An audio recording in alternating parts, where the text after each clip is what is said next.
Hello, everybody. Welcome back to Getting Down with Dave. And my man JT Kirk here. How you doing, JT? Hey, I'm great. How are you doing, Dave? Doing good. Oh, let me turn the volume off on the YouTuber side there. Boom. And that one. And boom on that one. There we go. Okay. No echo, right? All right. Yeah, I think we're good now. Yeah. I always remember that when I was first coming on. There's echo to everybody. He's like 6 people on the panel. And then he's like, no, it's not me. Oh, it's you. It's not me. It's not you. Okay, everybody, one on, and then you realize that it's just you're watching yourself on a YouTube channel and you got the volume on. And It is you the whole time. So, JT, last week was a doubleheader, and we actually have another doubleheader here this week. Yep. We had a kind of a crazy Red Hulk double feature last week. They find that they find this planet and yes. Only in the 80s. Couldn't do that nowadays, right, Fanny? Yeah, so they find this planet and it's like a jungle planet for the most part, right? Tropical type stuff, but there's got a bunch of ape men, as they called them, right? Then they call them man apes. They couldn't make up their mind. Right. It was like half bear, half man, half pig. And then you're like, wait a minute, that's 3 halves of man, bear, pig. Oh, wait. Anyway, I was watching South Park earlier today, so can you tell? Oh, it's great to watch stuff like that and then go on a live channel, right? Because that stuff's in your mind, like Asperger's and stuff like that. One of my favorites is really bad, but anyway. So these there's a bunch of ape men running around, Red Hulk style, big ones, big fangs, rip you in half type of things. But Apollo has no problem kicking their butts, except he only got one time. They eat that crazy fruit, and I'm kind of diving into the recap here. So JT, have you read these yet? I have. Yes. Okay, cool. So to give all the credit to you, they do go back and do one thing, and we'll get into it here in just a few minutes. So that's why I wanted to recap about the fruit. There's this fruit that if you eat it, turns you into the man, bear, pig guys, the Red Hulkies. Right. And Dr. Enoch at the end died. So we met a new character. He was a red shirt, and he got killed off. Did you catch that from last week, JT? I'm surprised he didn't say anything. Yeah. Well, it goes with the territory, I guess. I just assume if you're wearing a red shirt, your days are numbered, right? Yeah. So the red character, Dr. Enoch, was a new character, as far as I remember. Then we met Sapphire, blue hair. We'll meet her again, kind of. But the red guy dies. So there you go. All right, let me add this one to the stage for this week, get it rolling, because everybody has been wondering. Where'd he go? There we go. Okay, so we're rocking and rolling on that one. Why is it so small? Don't answer that. Guys, I'm having problems with the. Is that fixing it? Yeah, it is. I'm watching the YouTube side here. Give me a minute while I'm adjusting the. That was weird. It hasn't really done that to me before. See, I got huge for everybody. There we go. Is it a good size fit for the screen there, JT? I think, for the most part. I'm going to widen it a little bit here. Hopefully the ads won't pop up. I'm sure they will sooner or later. Good enough, right? Yeah. Go a little bit more there so I can still try to see the chat. I don't need to see us, but it's weird. So anyway, I'm sure now that everybody knows who is maybe coming back, right? They're not gonna leave him stranded on that planet. So everybody's been trying to figure out, when is Starbuck gonna come back? Well, you get it, you get him, and there's the crazy cover. I like this cover, but they ruined it with all the squiggly wiggly line there, right? Yep. Mm-hmm.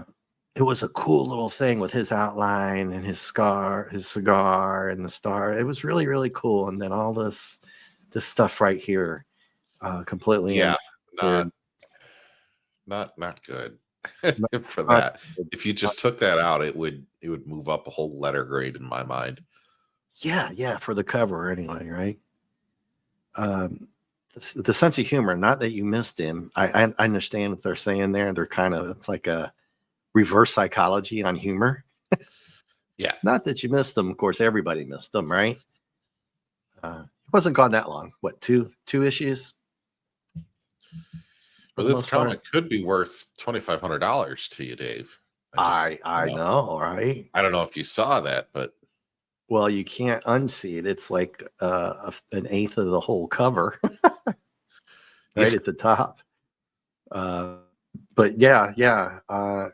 I didn't even bother to look. Why? Because, but anyway, I guess I should have done that. I forgot to look and catch on to it in there. It'd be funny if we looked it up on some online comic shop and just see how much, like the top graded version of this individual issue is, just to see if it's even $2,500.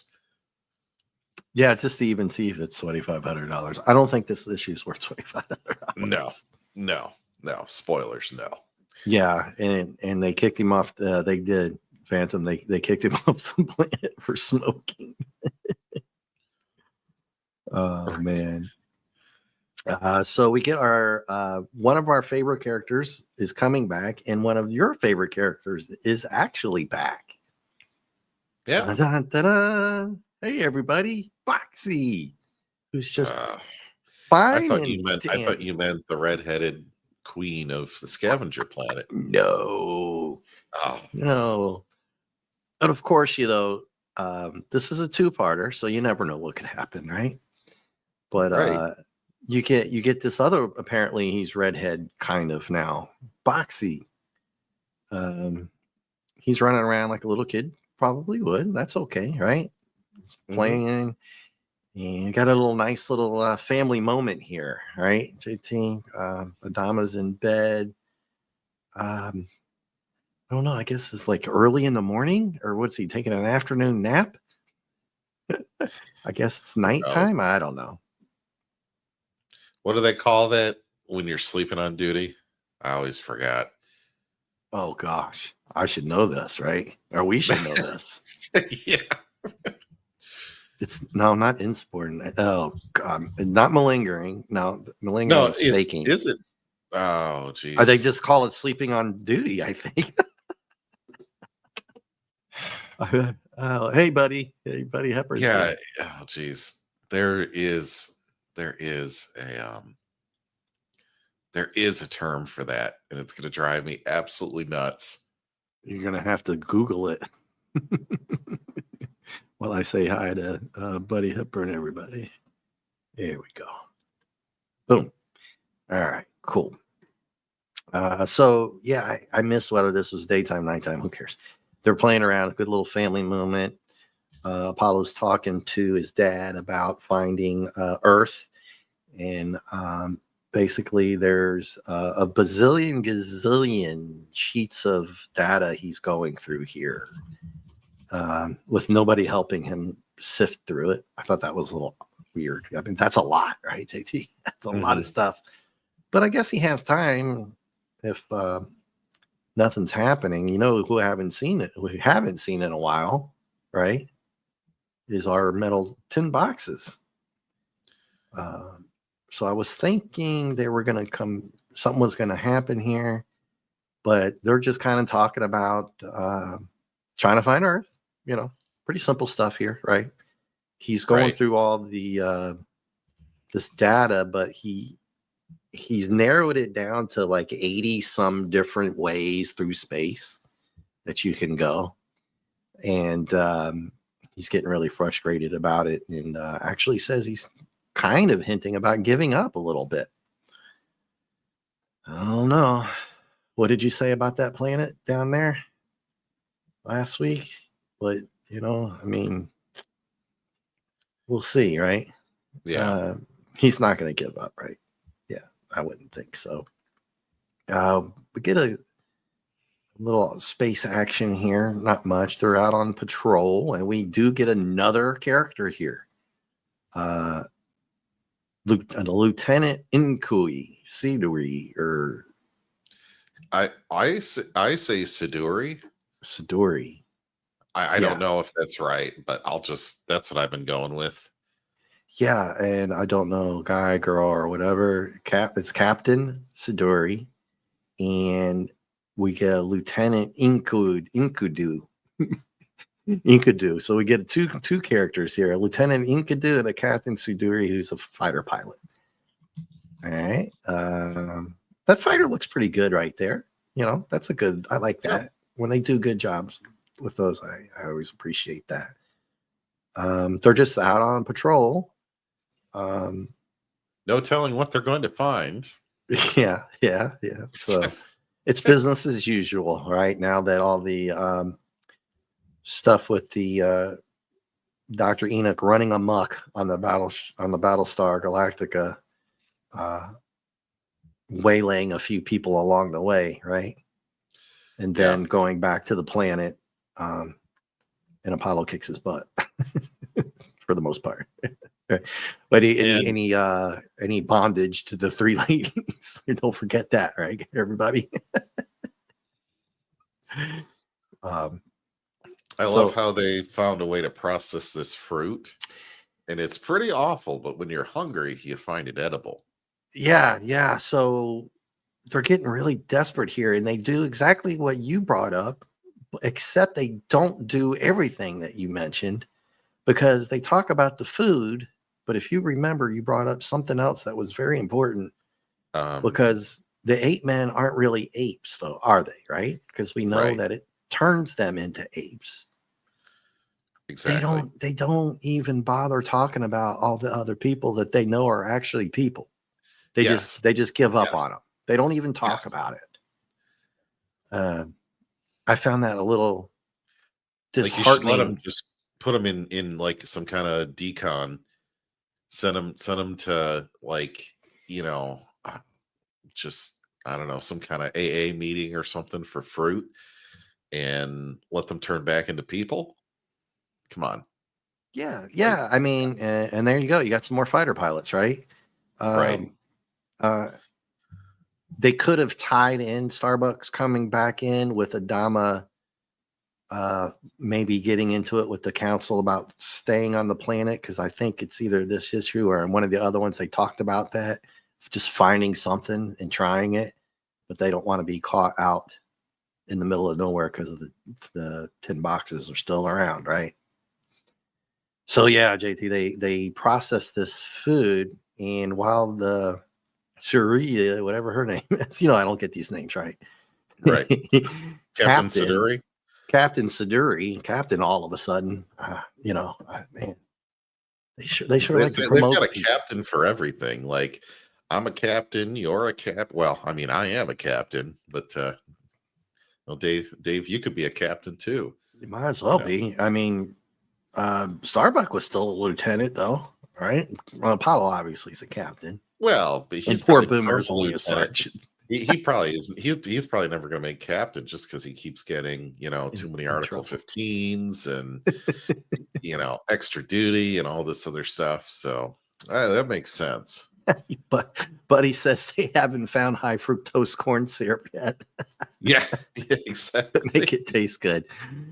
Oh, well, we have a new health minister coming in. Goodbye, potato chips. Yeah. Anyway, just joking. But I thought you meant about a different health minister coming in soon. But anyway, That's a whole loaded conversation. Well, high fructose corn syrup is terrible for you. I don't care who you're arguing with. So it's Galactica, bad. Make Galactica healthy again. Yeah, it's bad stuff, man. Anywho, they're out on patrol, and so I'll backtrack a little bit. Old Boxy, I think Captain Siduri is a woman, by the way. Is a woman? You think? Point. Yeah. Okay. Yeah. Yeah, I would say so from that little square there. And they do a pretty good job with these little squares sometimes, with especially these headshots from outside the Viper pilot. Mm-hmm. They do pretty good, especially with Apollo for some reason. They always do really well with him. Boxy was rooting for Uncle Starbuck to come back. He has 100% faith, and I don't think we needed Boxy to tell us that he was going to come back. We all knew that he would be, right? Right? Mm-hmm. I guess so. So they see this crazy ship moving in, and they're like, "Oh, what is this crazy thing?" And it's showing another old sci-fi trope, right, of an old ship giving an old signal, but flashing, waving the wings, doing all this crazy crap to make sure that they know whoever's in there is signaling I'm friend, right? I mean, in the words of Luke Skywalker, what a piece of junk. Yeah. But who's gonna fly shoot? Don't shoot! He's banging the wings. I've seen that a million times in sci-fi movies, right? Yeah. It's just giving the maneuver code for signal Sigma identifying itself as a friendly. It's an older code, sir, but it still checks out. I was about to clear them to land. Anyway, that's Return of the Jedi. yeah, right. So we get the same trope here, and it's cool. It's cool because they have to do that because there's no way they're just going to let some ship just fly right into the Galactica without something going on. So it's cool. And Boxy's going nuts. He thinks it's Starbuck. And my opinion here would have been, well, I can't say it now, but they could have done something funny. Say things about younglings on YouTube. Yeah. Boxy takes off again, and they let like you said, many issues ago, he has full reign to run around a military ship unescorted, whatever he wants, right? Can we just ground him and send him to his quarters? I mean, really? Well, can we not forget issue 14, because it is unforgettable. The fact that Boxy's even walking is a miracle. I think for everybody who's watched this series, and Fanty and Buddy know, and whoever else is watching, and thank you for your support as always. 14 was our favorite. Our favorite to bag on.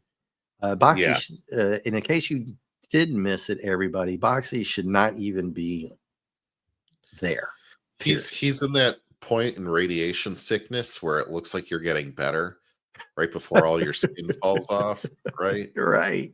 Yeah. Right. We'll just say that's where he's at, I guess. Yeah. 14's unforgettable. So anyway, the ship is swooping in. It's going to fly in. Of course, it's got it's crazy going back. They think it's going to crash and all this kind of stuff. But now, apparently, within those milliparsecs of the ship getting pretty close, well, I guess it's not too close to the Battlestar, word gets around pretty quickly, doesn't it, JT? Yeah. Good God.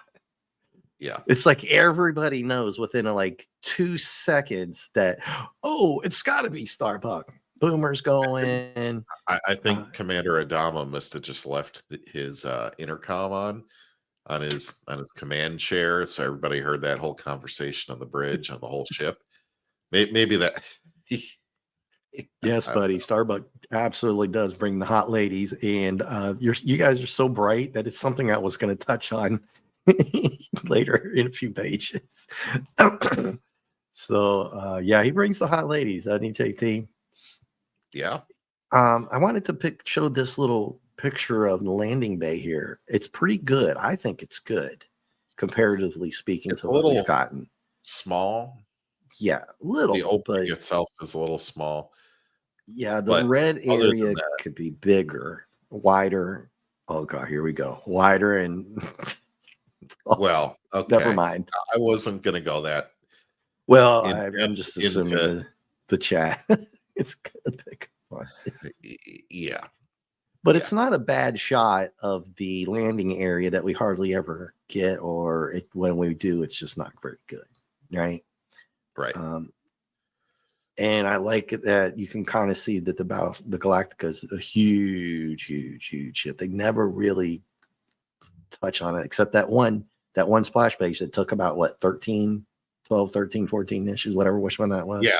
I thought that was in 14. And was it in 14? I was getting angry because I was like, this is the worst issue in the whole series. And it's like, anyway, yeah. With the best second splash page, I think. I think you're right. So the patrol's out there just following this ship, and is this where they say it's falling apart? Yeah, it's starting to fall apart. Sub's breaking up.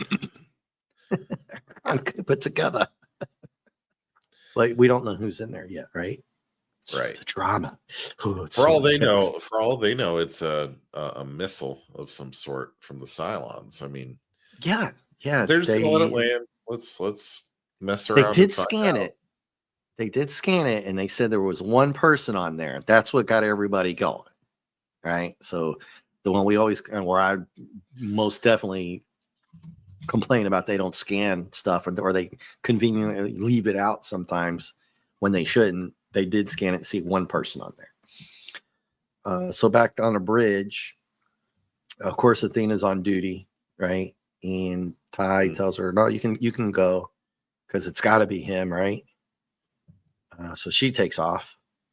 So it's okay that she knew, right? She was working, so it's okay. She would know, right? It's still trying to land. Then, so Boomer, no, I forget how Jolly. I told Jolly too. It's Captain. Okay, so Apollo apparently.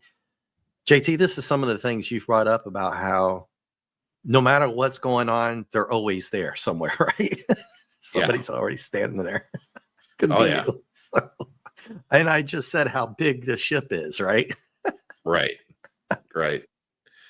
But within a matter of the ship coming in, they're all meeting up there with like that. So it's funny now how that happens. We bring it up all the time. I also wondered why they use like jet propulsion on these sleds inside the ship. Like, why don't they use electromagnetic drive it wouldn't be maglev something? It wouldn't be a jet propulsion. No. Yeah, that's not going to be any kind of fuel. Oxygen. Yeah, the blasting with people walking around. That's one of the. I know it's a tube. It's a tube thing there, but it wouldn't be jet propulsion inside the ship like that, right? Right. Yeah. I'm picturing like Disney World monorail. I mean, yeah, exactly. Something like that, except one that actually works and it's not in danger of crumbling or anything like that. Right. So anyway. And then they get impatient. The three ladies in that sled get impatient. Can't this go any faster? You can always get out and run, Sapphire. I'm like, oh. Yeah, so the three Athena made it from the bridge to the landing deck with two other people who meet. So man, Cassiopeia, they get around so quick. And Sapphire, yeah. Oh, Phantom. Okay, yeah, I want to read this one. Athena, quick! I want to go see the guy who's not my boyfriend, but also cause my brother is down there. You wait and see. Yeah. Yeah, buddy. Would it help if I got out and pushed? It might. Yeah. I'll give them credit here. I like the fact they're bringing these fire guys in, the crash dudes with their gear on, and we finally get some safety and security from somebody on issue like 19. 19? Yeah, it only took him 19 to do a good one. So you finally get this guy telling him, hey, chill out, get back. This is going to be a hot landing. We're here to. So you finally get somebody taking care of this kind of thing that we rarely, or if not have ever actually seen at this level in the security safety division. What's wrong? Okay, on the right here, the guy with the blue hair. What's wrong with his face?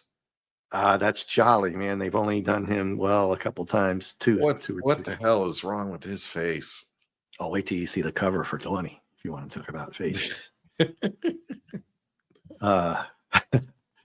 Yeah, not good there, right? I don't know why you had to have blue. Why not brown? It's a light blue background. I'm not an artist. Everybody knows that, but it's weird. It's weird. It is. Jolly Sapphire's blue. Okay.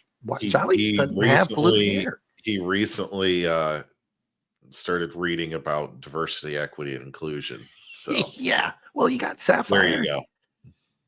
Yeah. Jeez. I don't know. Then this is my favorite panel right here. The top one or the bottom, the scree one? The one right above the scree one. Yeah, it's a good shot there. But the line, and I'll read this in chat. You're allowed to think of this whatever you will, but it reads: he is going in at full throttle, trying to hold his course, but it's too fast. He'll never get her stopped in time.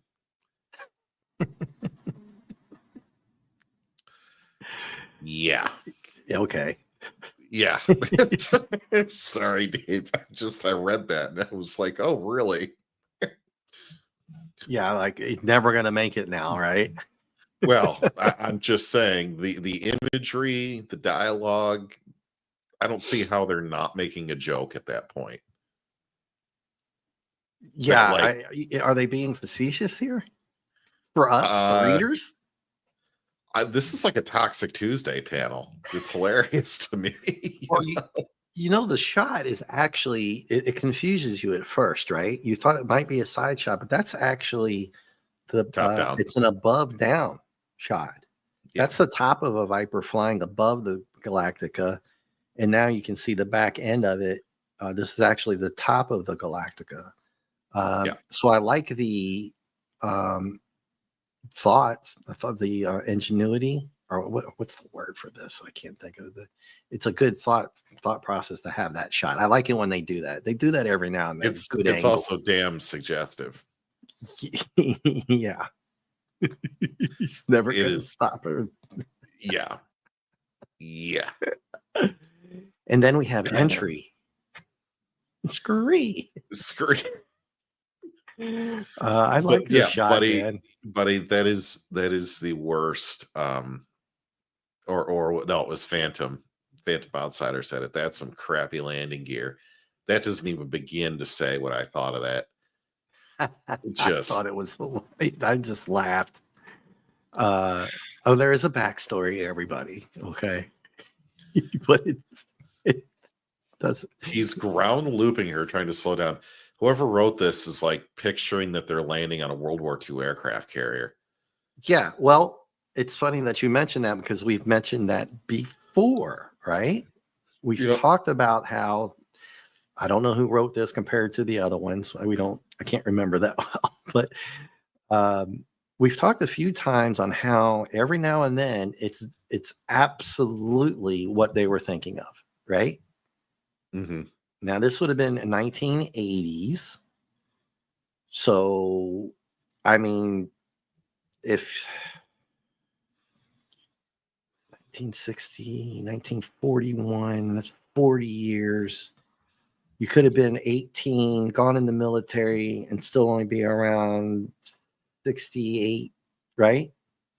In their 60s. Yeah. And write this. And a lot of artists worked till they were old, right? I mean, that's not even retirement age now. What's retirement age now? 72 to get full benefits. Anywho, so that's a good pickup.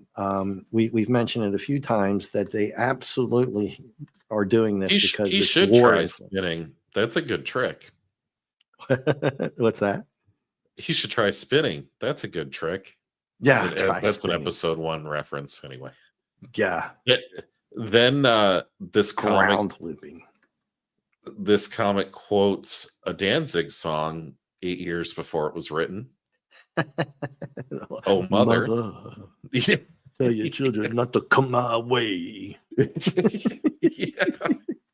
Exactly. Yeah, it is definitely crappy landing gear, and yeah, the World War II influence is very prevalent in some of the issues. And Buddy now here's the foam, but I think it's fire retardant, not any type of foam to try to slow landing at all. Yeah, it's like underoos, just fire retardant, not fireproof. Right? Yeah. I had underoos. Who was old enough to have underoos? I did. Probably not me. I don't think I ever did. Oh yeah. But, oh yeah. So and then they make another reference that it's so bad nobody could have lived through it. Okay. All right, we get it, guys. We get it. It's a crash landing. And he just pops out like it's no big deal. Hello, everybody. And he wants a cigar. Yeah, I had to let the cat out of the room. Never wants to be in the room when the door is closed. Always wants to come in when it's closed. Of course. Kind of thing. Of course. The wasted 6 panel shot right there. I mean, what the hell is that? It's like a Partridge Family shot, right? Yeah. Or no, not the Partridge Family. Well, yeah. But what's the one with the kind of or the Brady Bunch? Brady Bunch. Yes, the Brady Bunch shot here. Here's a story of a and long-time I guess pilot. The point is they all say it's Starbuck. And he walks out of there without a scratch. Meanwhile, Boxy is just contaminating everything and everywhere he goes with all the radiation that he absorbed. He's contaminating just all that. And who else is doing that? There's Starbuck. Starbuck has gone. Yeah. Or did he go through? Did we talk about that a couple of times? When he goes through the thing, it automatically decontaminates them? No, that's just the force field to keep you getting. So what did they say, guys? Everybody sucked out into space? Blown out into space. Blown out into space. Right. Yep. Right. You wouldn't get blown out. Well, okay.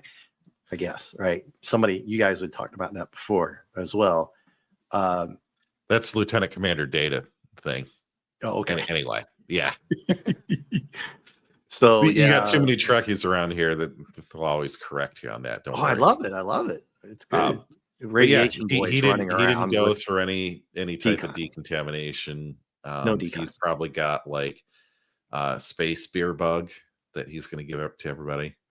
Right. Well, considering what we see in the next issue, he's probably got a little more than that. I'm not going to say. I mean, I don't care. I'm not monetized. I'm getting jacked up on coffee here. So he's got some space something. Who's second face on him? Is that Cassiopeia? Is that Athena? No, that's Athena. It is Athena. There we go. So like Fancy says, kind of boyfriend. I mean, well, he was the married indentured servant of a very attractive planetary queen. So yeah, I don't know. Yeah, hot redhead. Yeah. So all the ladies are rushing in, and that's what I was talking about. It's like, man, he's got all 3 of those girls just running in. Mm-hmm. They try to show that he's a little banged up because his shirt's ripped, but his hair's fine. Yeah. Right. And they again reference for the second time in 2 pages cigars. I'm surprised Stan Lee didn't say, you need a sponsor for that. Could have. Could have back then. It would have been fine, right? And yeah, they have sloth face because they can't ever stay on point with the faces in this series ever. They don't reference back to the old pictures of some of the. I think was that last issue he had the Herculean god face neck thing, or that was Apollo. Yeah. Remember that scene? Yeah. Mm-hmm. Oh my god, that was terrible. It was so weird. But anyway, we're all pretty used to it. Varying degrees, right, of faces. Some good, some horrible. My Jolly one, right, going all the way back. I'll never forget that either. How atrocious that was. Before you get too far, the one with Colonel Ty in there, where Starbuck is saying, "You see, sir, I know how precious clues to Earth's location are. When I found one on the scavenge world, I couldn't keep it to myself, could I?"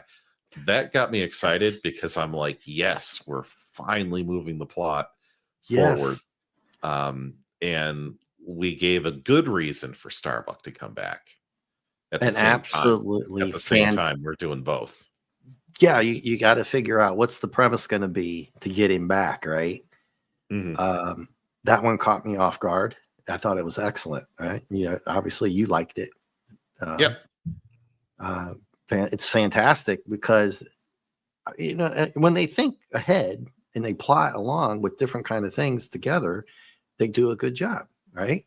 So the whole thing with Adama, they set us up, and they did a very good job with it. So Adama's feeling very, very upset. He's getting very frustrated, despondent actually, about trying to find Earth, and then boom, our number one guy. For most people, some people like Starbuck, but it's like 1 out of 10 million. He comes in and saves the day, or at least, like you said, the plot. Right. So we get him back, and he helps Adama at the same time. Or well, everybody really. So yeah, this was a major development here. Right. And Adama's, of course, he's flipping out. He's smiling down here. I mean, they're talking about what's going on. But he's not letting on exactly everything, is he? It's still Starbuck. But they're all kind of lounging around, and you know what I'm thinking at this point, when everybody's kind of happy, what usually happens? Starbuck loses all his money at the poker table. Well, that or the tin box, the tin cans show up, right? Yeah. Whenever there's somebody, they kind of got me on this one because I lost sight of the fact, because it is Starbuck and the lore of Starbuck. I love how they stick with it. The Cylons didn't show up, at least for now, and they do a little backstory on how he got away with our famous favorite redhead. So basically, he's saying he was plotting all along. Of course, we knew that. Talks about how violent everybody is down there, and I imagine he's the only human. And Urali's not human, right? Although she looks human, she can't be human, right? Or if she is, she wouldn't have known it, right? Because she probably. I wouldn't say she would have never met one. It's likely she might have met one, but we would never. They spent a lot of time on her hair in that drawing, and I kind of like it. Oh yeah, they spent time on her. Yeah. So he's just searching the planet. Fanti brought up the fact, asked him and Buddy Cohen talking about who Starbuck's girlfriend was on the show. If you guys remember, he was kind of playing them both. Cassiopeia was kind of his girlfriend, and you remember the episode where they caught him on camera and hit him with the steam? If you guys remember that part. So they caught him kind of fooling around. So he his dilemma is he's stuck there. Okay. His plan of action is he finds stumbles upon this ship. Yeah. Go ahead. Go with it, JT. Yeah. I was just say he stumbles upon the ship, and he knows that with some repairs it could fly. And he's like, okay, well, this is a wretched hive of scum and villainy. So they're all into violence and gambling. I'm going to gamble, and I'm just going to use my general's rank.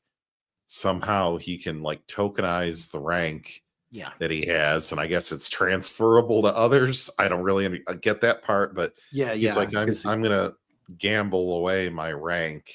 Well, he took it from that one guy. Remember that, JT? Yeah. And her hair, by the way. Yeah. Yes. Oh, yes. Yeah. It goes without saying, that whole thing. He says, well, I know I'm such a great gambler. I could never lose, which, folks, that's not how that really works, but no. We'll go with it. We'll just go with it. So, you know, the queen's looking over there. I'm glad he's finally settling in. And, you know, scavengers are about to lose. I like the humor here too, though. Who dealt this mess? Yeah. They gotten better with the humor in the last couple of issues. Finally, like really, they missed so many opportunities, so many, and they've caught on to a few funny things. And this alien here had me cracking up, dude. Right, and he gambled to get all of his spare parts that he needed. Yeah, and dun, da, da, look what we have here.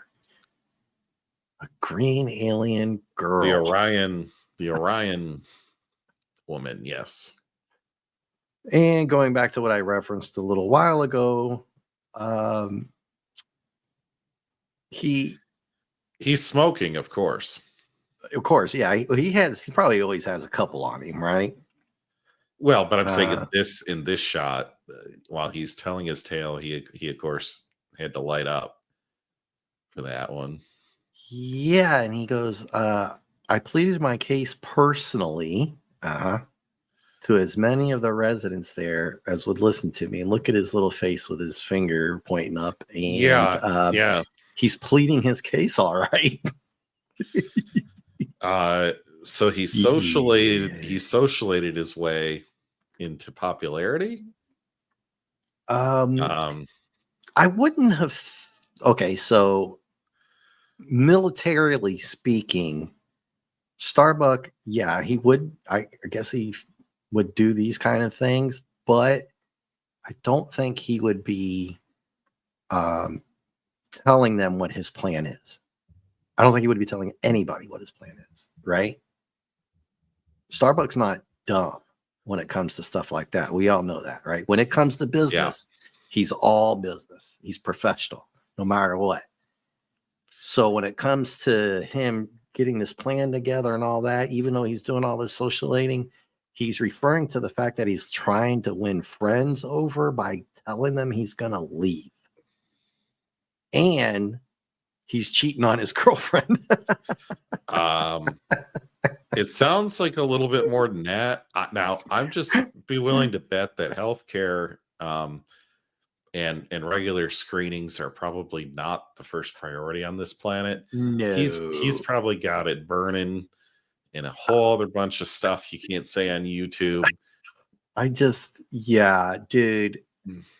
He needs to go in the decon chamber on the Galactica for like a month to let those antibiotics transfusion of everything. Yeah. So I didn't understand. Sorry. Go ahead. Oh yeah, Fancy says burpee space. Yes. If you guys go back and watch, I couldn't watch my Ice Pirates one. I had to delete it. My bad. Jeez, I forgot about. I had to delete that. My Ice Pirates watch party. But anyway, yeah, JT. So I got a little confused on what his actual game plan here was. The game plan was he's got a vehicle and he's going to leave, right? Yeah, well, yeah, but he needs to be able to get permission to leave.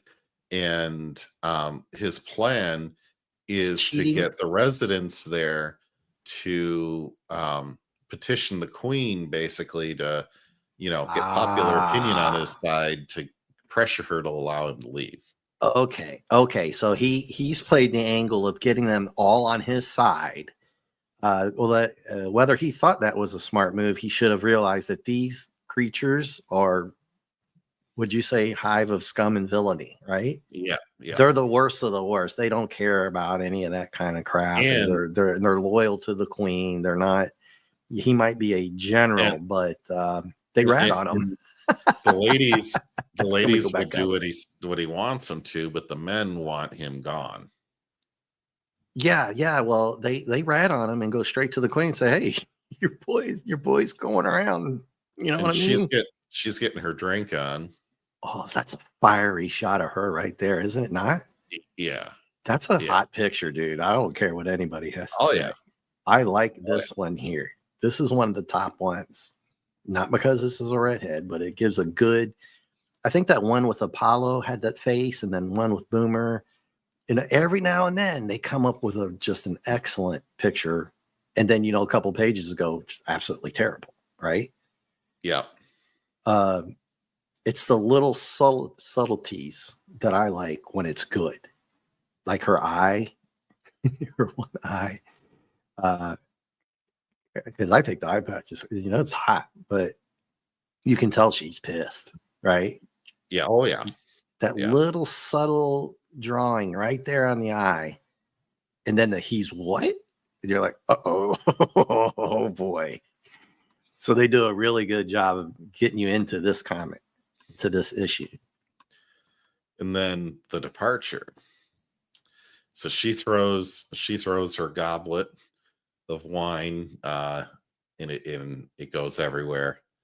And she wants his head in a very Alice in Wonderland kind of statement there. So then he's like, they were still reluctant to let me leave. Then they say, fry him. We're back to that again, right, JT? Yeah, I know. Well, she throws her drink, typical. Damn you. Then he has a very legally dubious idea about how this works with the contract, telling her that if she insists on ending him, that all deals are off. I don't know if there was a clause for that in that agreement. I don't remember one of those, Dave, right? I mean, what is he going to try to do? Lawyer up? Yeah, exactly.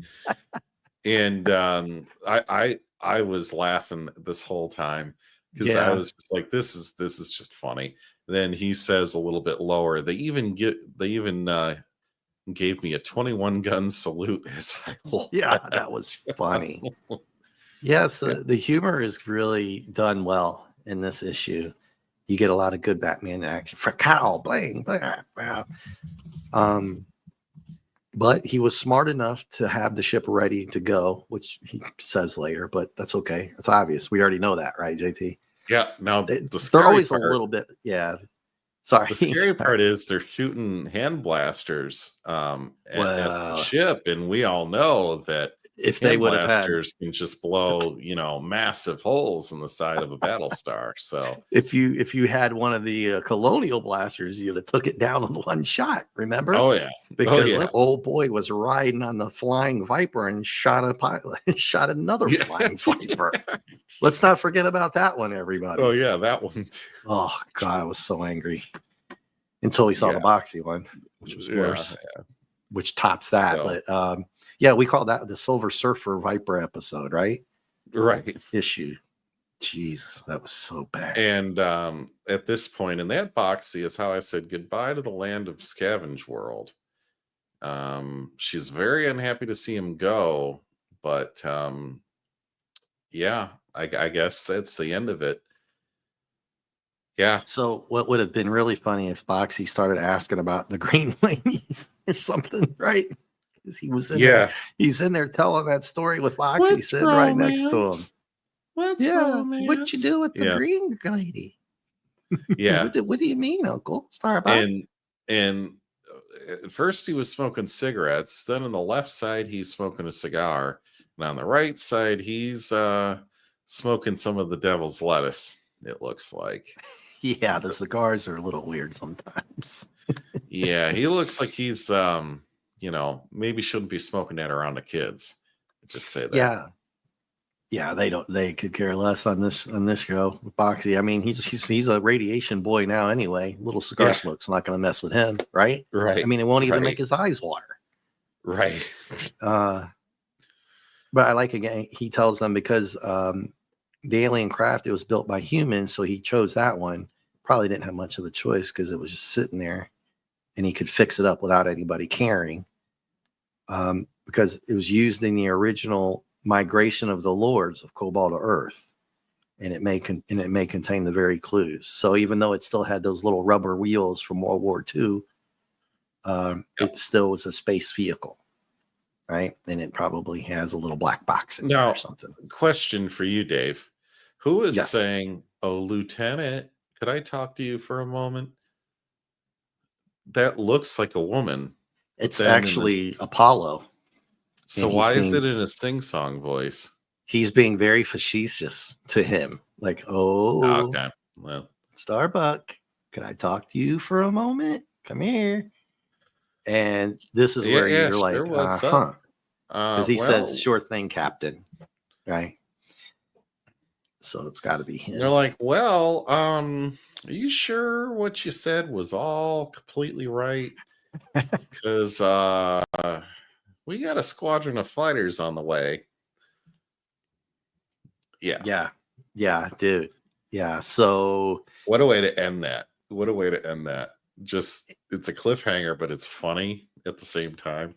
It's hilarious because you would have thought Apollo or especially Colonel Ty and Adama's, he's so distracted at this point now, he wouldn't have thought of this because he was feeling so despondent earlier, and now he's so happy. But Colonel Ty and probably Apollo would have thought even deeper. It's like, oh, wait a minute. You didn't leave on good terms. And did you see this little yellow box down here? And this one got me laughing too. And he asks him, "You forget to kiss somebody goodbye?" Did you say that, JT? I laughed. I laughed at that too. Oh, that was hilarious, man. Then the closing statement: "Hell hath no fury." Yep. Like a woman scorned. Yeah, right? Yeah. So Ty and them probably would have been like, we should probably go to like yellow alert or something like that because this isn't going to go well with what you're telling me. But now it's too late because they're already there now, right? So now you got to go straight to red alert. I'm assuming, right? Right. We've got some interesting letters this week. Again, I think we didn't, every now and then we used to touch on them. But now that we're getting into 18, 19, and 20, and people have gotten past 14, 15, 16, 17, we start getting, some of the letters were quite nasty before, right? Yeah. I like the no prize time. Dear Capricorn sympathizers, no prize time in BSG number 15. Yeah. Yeah, well, he's talking about how Boomer blew the outer hatch open of the that cruiser he was in, but all airlocks have a second hatch. Now, where have we heard that before? It would have been the chat, right? And you, JT. Yeah.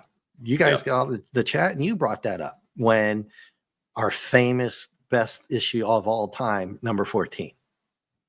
And all the other times they just happened to come through in the air with no airlocks, except the one time Shadrach was carrying somebody, Master Tech Shadrach. Remember him? Yep. How did Boomer get into the ship? And so these letters have been calling them out now that you've got into 15, 16 issues. And it's a gentleman from the Department of Astronomy at Wesleyan University, no less, right? They're like, "Lee, I don't know if we followed nerd. Nerd alert." Department of Astronomy. That's a cool field, though. You're so right. And they call people out on it. So they tried to explain it. He blasted his way into a section of the blah, blah, blah. Yeah, they're going to talk their way out of this kind of. And they have a special answer section. A number of letters have come in over the past few months asking about the possibility of Marvel adapting other TV episodes from the original run. They're like, no, Yeah, legally. They bring up that legal stuff again. Have you still noticed they don't sell any merchandise as far as I can see? I thought I saw an ad for something in there. I thought I saw one, JT, but I haven't seen any sent at all up until now. But they're not selling Viper models or any of that, unless I missed it. I think they might be doing it now. Okay, so the first letter here, you're talking about, this is a nice letter. He's just talking about kind of asking them to do something and explaining problems, JT, and you get the credit and chat gets the credit again. The essential problem with the comic has been they say essential again, essential problem that plagued the show. There's simply too much going on in the Galactica universe. Where have we heard that before? Yeah. That's you. You guys brought that up, that some of the earlier issues after the third one, because the third one, 1 through 3, followed the movie, the original movie. And there were several times where you brought up the fact that it's probably too much for a kid to keep up with when we can't even keep up with everything that's going on. Well, don't forget, we're still in the void. Don't forget, we got a diamond. Don't forget, it's like, it's too much, right? Right. Well, people back then were thinking the same things we do now. And this is a graduate center person from the University of North Carolina. So these people aren't just reading these for fun, man. They're reading them for fun, and they care about the content, not just going through it, right? So please focus on the characters. And I started to say after 14 and 15, we need new characters, and we did get them. Of course, they wouldn't know that yet because they're on 16, three issues back. So that was kind of cool. So JT and you guys get credit for that one. And I think something I brought up in specifically was this one here over to the right, Dear Editor by Alec Dawson. The question is Adama's wife. And I'm like, ta-da-da, where have we heard that before? Well, that would have been us. Yeah, Adama's wife again. Adama's wife again. Yeah, they really screwed the pooch on that one, didn't they? And they keep trying to talk their way out of it, too. And they can't.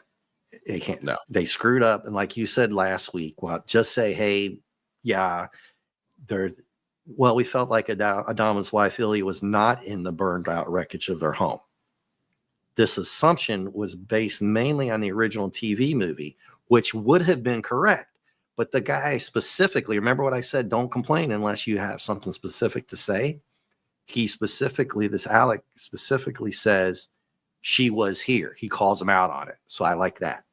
So remember that one letter, the guy was just so nasty and he didn't ever really point out anything, just going on and on and on. You remember that one? Yeah.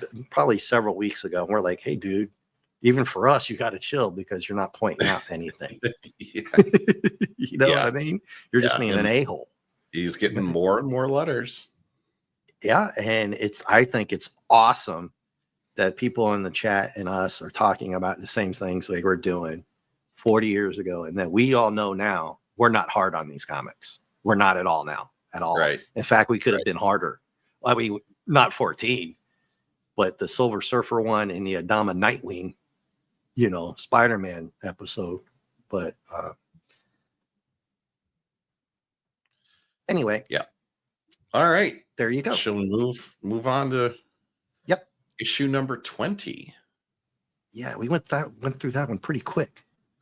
But it was good. It was good pace. They didn't bog everything down with 100 words of exposition in every single panel, right? Good issue.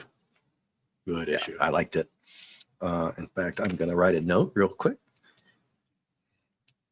which I should have done earlier. But I like saving some of my notes for after we do this because I get a better. Especially, I was really tired as well. I know you're very tired, so. Oh yeah. Let me just write a quick thing. Okay.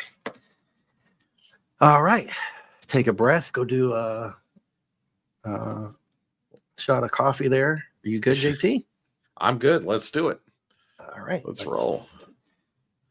I got to do my 10-step thing every time. I had the other one prepared. I was 8 steps ahead. Only had to do 2. I couldn't double up. It wouldn't let me. Just admit that you're powerless without it. Anyway. Well, I tried to have them both ready, and it won't. It won't let you do that. I'm like, I know you said BS. You said like a 10-step program, so I was. Yeah, so this one takes me. I got to go from step 1 on, and then make sure I don't boomer it. Share. Then I go back. Add. And there we are. For us, and then I gotta pull it down for them, and it's giving me that small square again. So I don't know what's going on this week with that, everybody. Let me go back on the StreamYard side. Now, this was a queen, right? She was a queen, or was she an empress? Queen. There you go. There you go. Yeah, okay, because on the cover they call her the Empress of Scavenge World. Oh, did they? Yes. In the green. I didn't catch that at all. You're good right there. You're good right there. I'm good? Okay, cool. Yep. Thanks. So I'm trying to see both screens here. Question for the chat. Did any of you win the grand prize of the Toys R Us shopping spree? That I would have loved. Because then you could have got all the merch. $3,000 is a shit ton of money to buy toys. Can you imagine how much money that stuff would be worth? That's like a whole quarter of Mark D with the C's basement right there. Well, one of the ads in the number 19 was comic book back issues and issues currently available, right?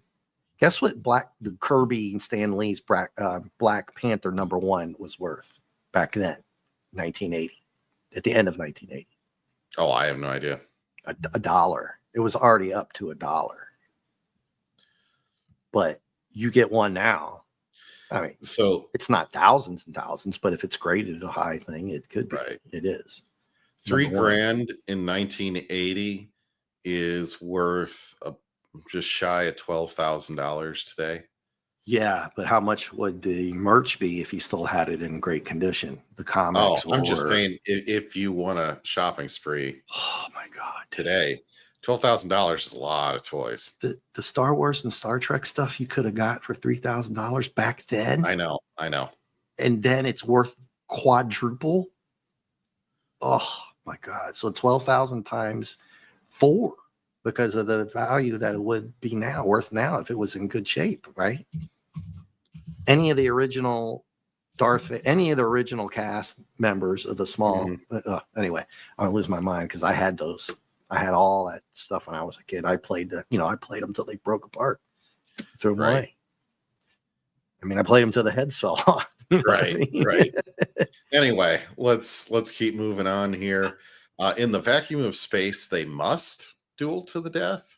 Now, see, me being super pedantic about stuff, I'll pick up this book and I'm like, wait, they must duel to the death. I'm gonna put this back in your rack there, and I'm gonna go find something else. Yeah, that's how I am. Well, but I mean, they're playing off the whole Starbuck thing and the cliffhanger of her coming back, and now you're like, what happens? But they always do. The cover always tells you the story for the most part. They always do that. But this one was like too much. They didn't need to have that on there. They could have done something else in that face. That's whenever I told you about the face. I don't know like what that is. I don't know what the face is. Starbucks face here is just weird.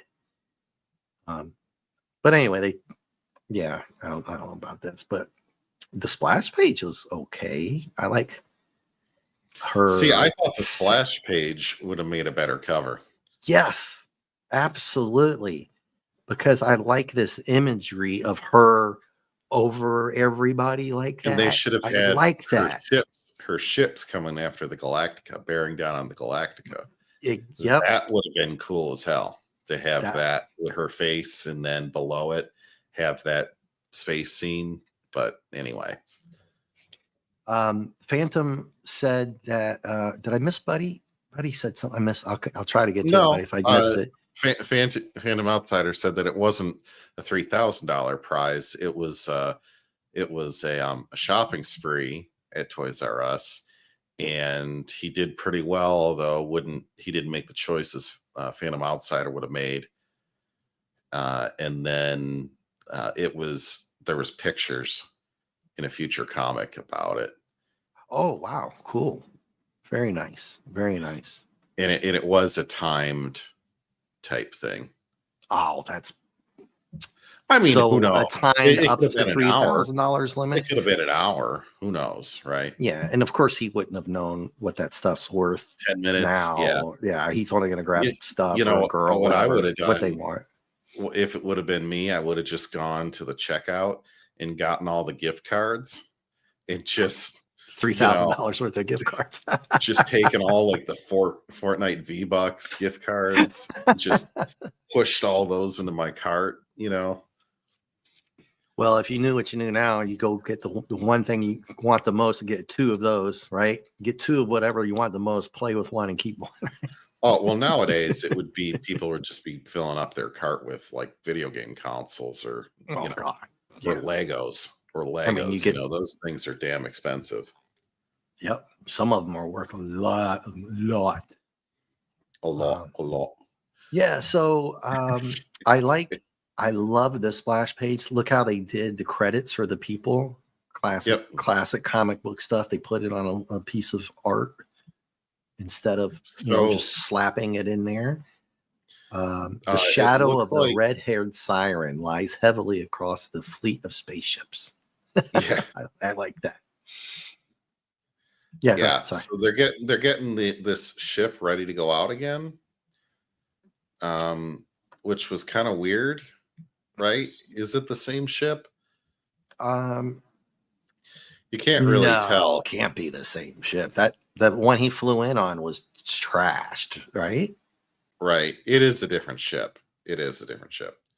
But Apollo is saying, I'm going to go out there with you. And Starbuck is saying, well, you might not be impervious to her mind control. And then Apollo says back, sure, but we don't just let junior officers go out and do everything on their own now, do we? Okay. Is he coming down on him there, or is it being funny? He's forcing his way into something that'll happen later. I have a feeling. Oh yeah, definitely. Because like they said, if everybody forgot, when she has very strong mind control powers. Yeah. Like she knocked Athena on her ass just by looking at her, right? Remember that? Just smacked her down. And she's threatened to what was the movie? Scanners, Trancers, whatever that made people's head blow off. Remember that? That kind of stuff. I can't remember the name though. Scanners, so they launch, right? And Apollo asks Starbuck, well, how did you find us? And he says, well, a fleet of 200 ships doesn't go anywhere without leaving some traces. Oh, and Athena wears powerful perfume. I'm like, what? Oh, what a dig. What a dig. To his, that's her brother. Yeah. A dig on his sister. Yeah, I mean, that's funny. That's Starbuck, right? I mean, he knows he can get away with that with Apollo. And they're in the ship together now, right? So and Phantom says that was the movie Scanners that did that with the mind control stuff. Yeah, he's making a dig on his own sister. And he's got his cigars back. Right. So Apollo's pressing him for more info. Uh-oh. Here we go. Sorry, guys, for the ad there. We haven't had to deal with it too much lately. So basically what's going on here is he's saying, well, you didn't really tell us how you left. And he's like, well, I kind of had to fight my way out of there. Luckily, I had a ship. Yeah. Sorry about that. I got to go back and do the whole thing here. Yeah, so he I don't know why Apollo's so pressing on. It's kind of mute at this point, right? I guess they're just talking, right? He thinks that Starbuck's holding out on him for something. And since they know each other so well, he's probably right. But I'm surprised Apollo didn't deck him for the insult on his sister there. That's I mean, come on. Come on. Well, maybe bro. he'll make him go clean the latrines later or something, right? Yeah.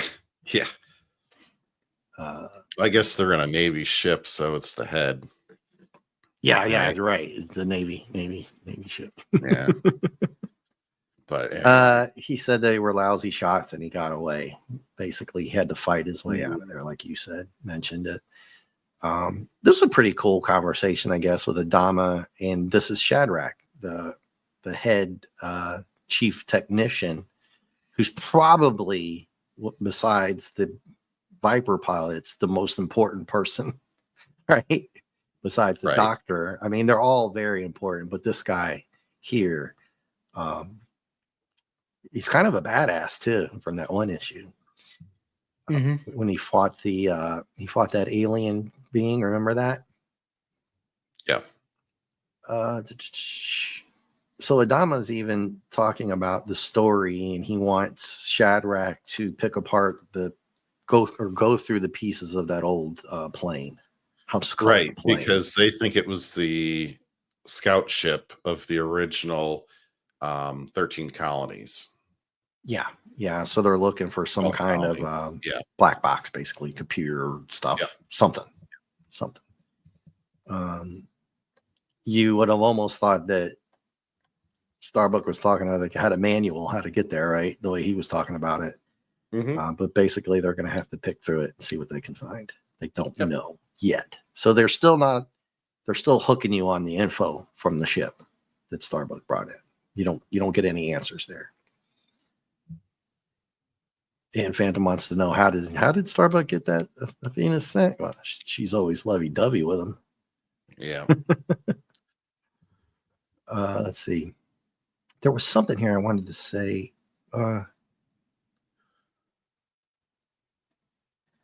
Okay, so Apollo's giving him more crap because he's really catching on to the fact that why is she so angry? But I'm like, well, dude, how much more information do you need to get it that, they came here, she's pissed, I took off, I told you. You know what I mean? I thought maybe you're right. They could have got into a good argument here. Like he could have said, just leave. Who cares? They're here. I mean, I told you what happened, and then he's like, punches him for the Athena joke. But they're up against it here. So he's like, let me try and charm my way out of things again. Because why not? It's worked the last 500 times I tried it. And the first person he picks up is, of course, you're Billy. Lying. I get my monitor shot. Yay. Right? Yeah. I always got to get away. And she's like, so you tried to just leave me. It's kind of not what we agreed to. Well, he uses that excuse of you tried to kill me. And she's like, you didn't think you deserved it? Right. Well, they could have said, you cheated on me, you fracking bastard. Right. They could have said frack, right?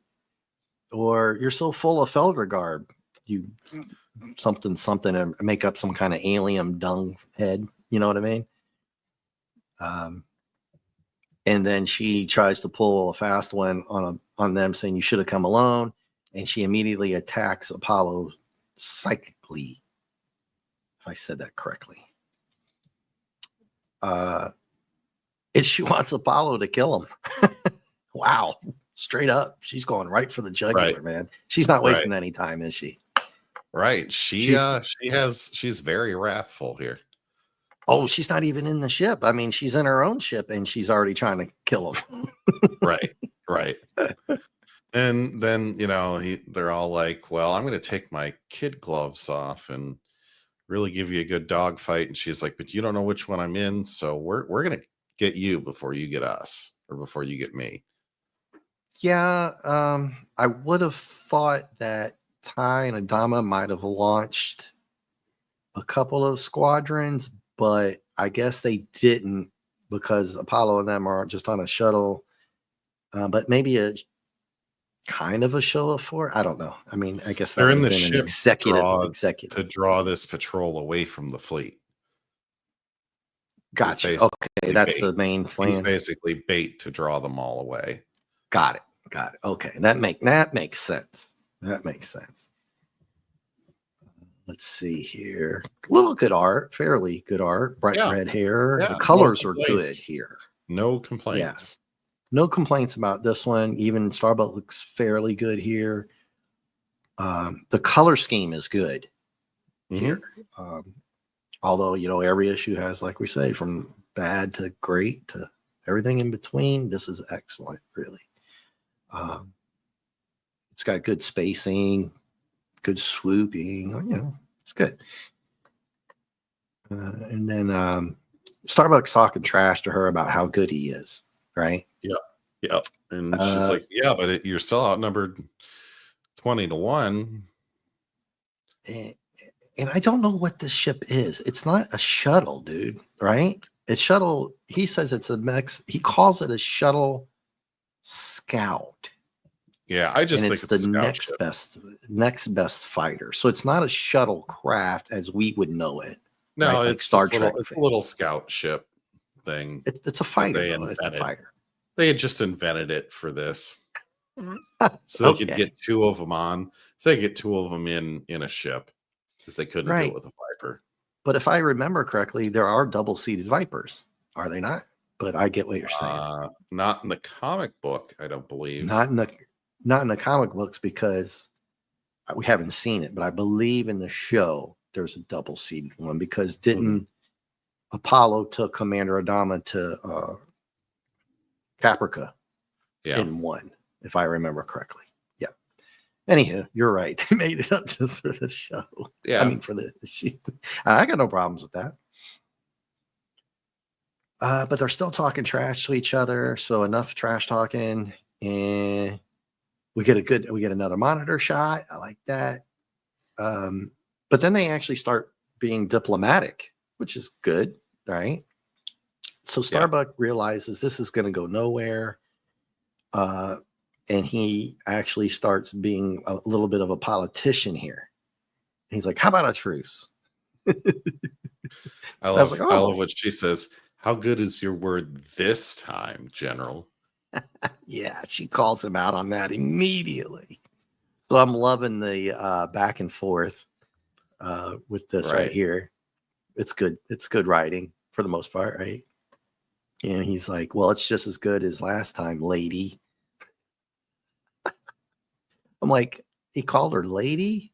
I mean, that might have pissed her off more. Right? Oh, yeah.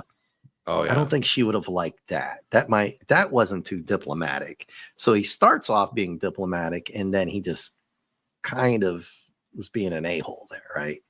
It's funny for us, but I don't think she would have found that very funny. I think she would have been, screw you, but moving along, right? Right. So as long as you don't get cute and try to kill me, the truce is on. Deal? And she says deal. So she lets the insult go.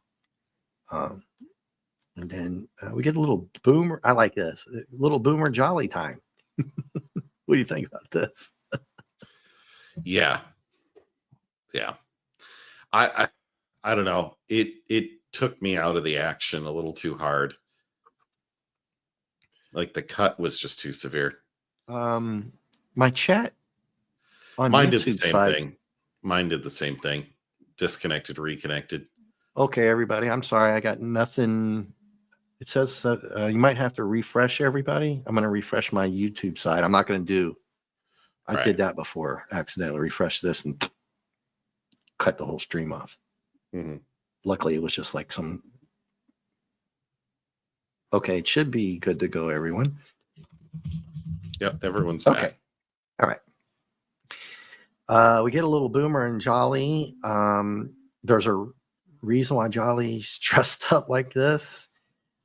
He's got a secret undercover mission from Adama, and Boomer, of course, is laughing at him and taking jokes and at this him. This is just a really jarring transfer of what's going on here. It wasn't very smooth, was it? No. I mean, they did an elsewhere, but they didn't do a meanwhile in the yellow box, right? Right. They would have been better to do a meanwhile back on Galactica. Very good point you made there. Not a smooth transition at all. Mm-hmm. So Boomer's having a good time with this, man. He's just, I like this little smile that Boomer has here. And Jolly's like, oh, God, come on, man. And he's like, yeah, if you need any help with this mission, man, you just give Uncle Boomer a buzz. Right.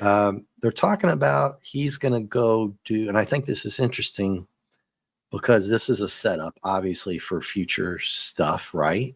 Mm-hmm. Unless because we wouldn't know it then, but we know that there's only 3 left. But you wouldn't know it reading it back then. I know what's up with it, but he has to go and figure out some big money for food stores left over from the colonies before there's a black market flourishing and folks are getting hurt. So it's a serious mission that he's going on. It's a very, very dangerous one too, because they won't know that he's Jolly, a colonial warrior guy. Right. We get we get our shovel head underneath shot of Galactica. I don't think it's good, but we get one of those again. They love doing that though, man, don't they? They do. I'm gonna have to like buy an Eagle Moss model or something just so I can look underneath it. And you're like, no, people, it's not a shovel. Okay. And flat, we get the flat, a little bit of stuff, but I thought there was something around here that was really important. Yes, Boomer's talking to him about, you got any leads? The edge of the fleet. They're talking about the people out there, so people can remember. There's still all these ships around, right? Of course, we all kind of remember that stuff. Yeah. And they're talking about how these raiders have been actually using knockout gas floods on the target ship. So it's a pretty well-built operation the bad guys have here, right? I thought that was kind of interesting that they brought that in. I like that because it gives you some detail on what's going on with Jolly and Boomer here. It's not just a here and there. We're just going to go this way. I'm going on a mission. Don't know what's going on. That kind of thing. So it's good that they did it. And he calls them, we're going to nail these scum. That was cool. And then we get our meanwhile box. Yep. Meanwhile, the 2 ships docked. Her bodyguard comes onto the ship with him. She has some horrible spacesuit. Yeah, I don't know. I'm not sure what that is. We got this huge alien bodyguard with the headpiece is way too big for his head. I don't know. Yeah. And so she's like, okay, you come with me or I'm going to use my mind powers to destroy the fleet. As we already knew, she was going to try to use that leverage on him. And he's like, why are you doing this? And she says, a good man is hard to find.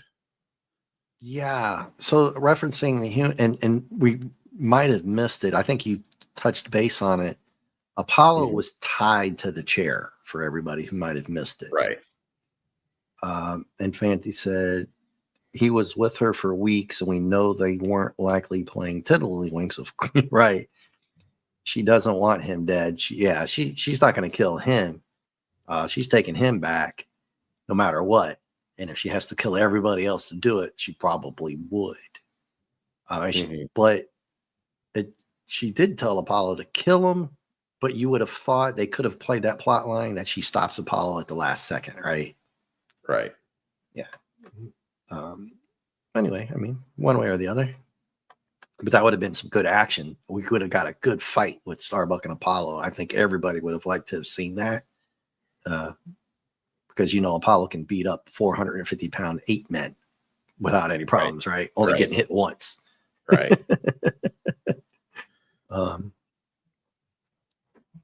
And so Starbuck really claps back on her. He's like yelling at her. And he calls her out. He's like, "What's your deal with me anyway?" So I was like, oh, okay. That was pretty cool. I mean, you can wreck half the fleet, you'll be killed. So why are you so into me? Is this where you said that Hardman? Yeah. Okay. Yeah. Oh yeah, there it is. But you see what she says underneath it? Gotta throw the sex stuff in there, right? Yeah. Yeah. I mean, I get it why they thought that would be okay. But again, we went from deciding that these comics weren't for kids to saying that the last couple issues were more toned down. At least in my opinion, I thought they were toned down a lot.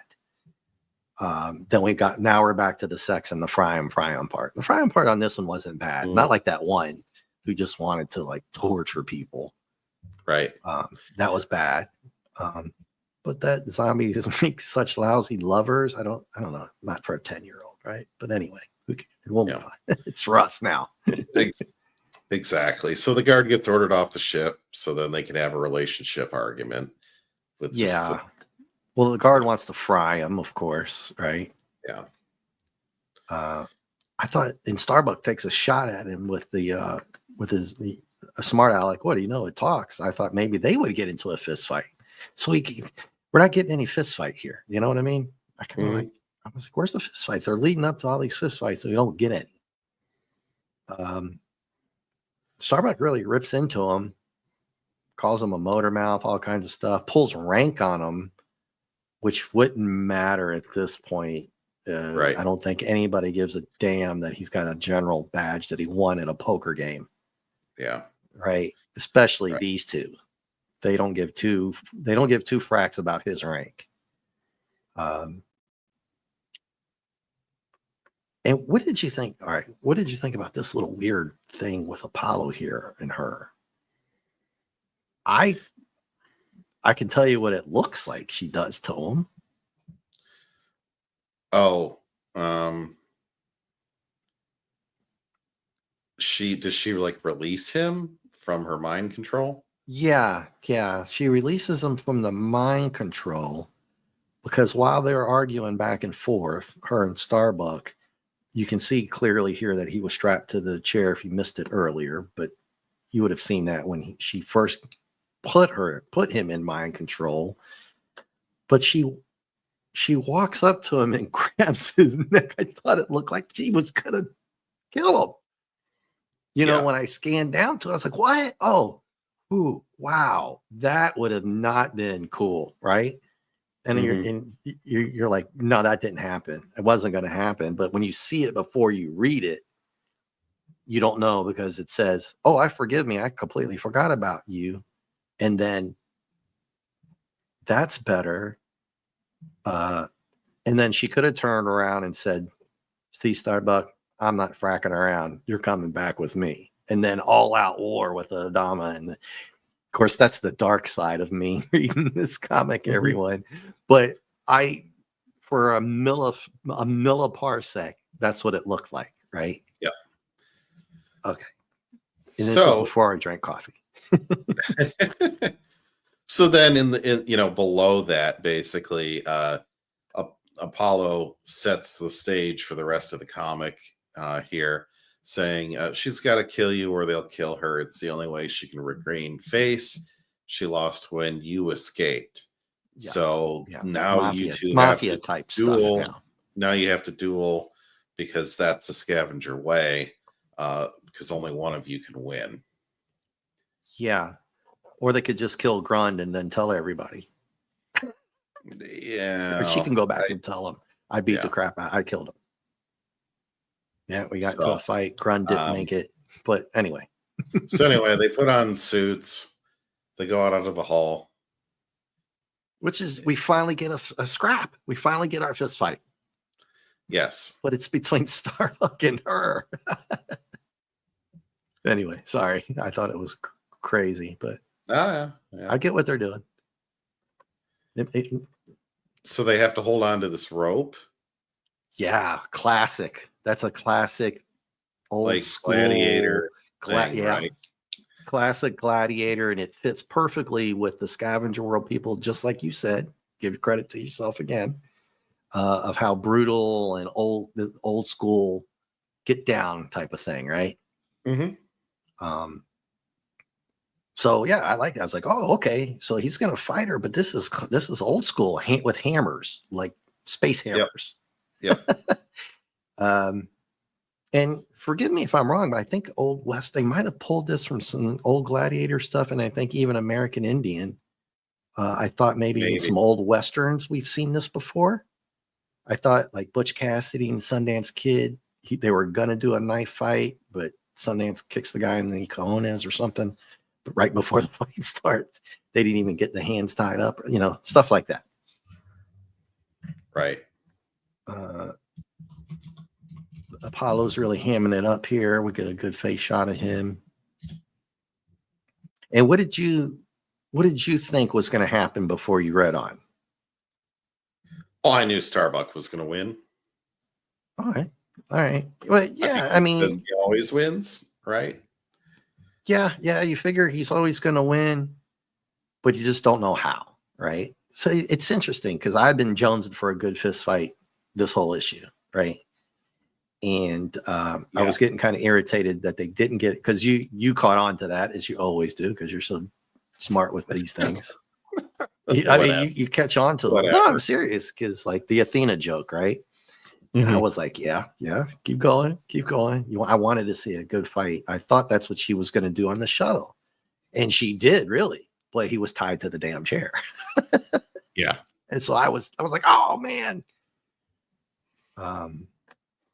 So we get space hammers, and they're swinging at each other. She misses. He takes a swing. She blocks it. He gives her a kick. Kick right in the face. In the face. Yeah. And then she's like, haha, I've got you. The vacuum will finish the job. And she's like, nice try. My suit's self-sealing. Well, yeah, and to let everybody know, we would have already assumed that maybe their shoes or something would have held them to the deck, and that's what they do here. Mm-hmm. They're magnetically to the deck, their suits. But like you said, her suit is self-healing. Oh, okay. Yeah. Like, kind of freaking technology is that? Yeah. Wow. I'm like, okay. I mean, that's Iron Man type, like billions and billions years in advance type stuff. But all right, go with it. It's just a kid's comic, right? I mean, you only have people with astronomy degrees and department heads reading these, but it's okay. Right? Right. I'm sure they're going to love this one when they get to it, right? It's almost like I can't wait to get to the issue 23 to see if those kind of ends before we may get a letter in. Yeah, this is 20. We might get it in 23. Yeah. Maybe. It's going to be interesting to see, and please remind me, we're going to definitely go over all the letters on that last issue, but the people wouldn't have known it was the last issue yet. That's the tricky part. Okay. So then you've got Apollo and Grund saying, get him, and Starbuck, you've left yourself open. Then he loses his hammer, and he cries out no as she swings right into his face. She goes, score one. Yep. Okay. I don't know if that's what I would have said. Yeah. The explosive decompression as his helmet shatters, is silent and appalling. Yeah. So now what are you thinking? There's got to be another trick. Has to be. Was it even him in the suit? It would be, right? Because Grund is there witnessing. Or did they take him in a back room and replace him with some kind of, I don't know. But it's obviously him in it. Right. You don't think they're going to kill him off after all of this, but who knows? We'll see. Obviously, she's like, he's gone. But this bodyguard's pretty thorough. He's a pretty thorough guy, right? Yeah. Yeah. I thought it was great that he did this. He says, "You, Jew Queen, cut loose flesh and let blow away." And I'm like, wow, these guys are brutal, man. Just let him float off into space. And Apollo's like, oh shit. Right? He's got to come up with something here like, quick. No, we don't just jettison our dead into space. So they bring him in, right?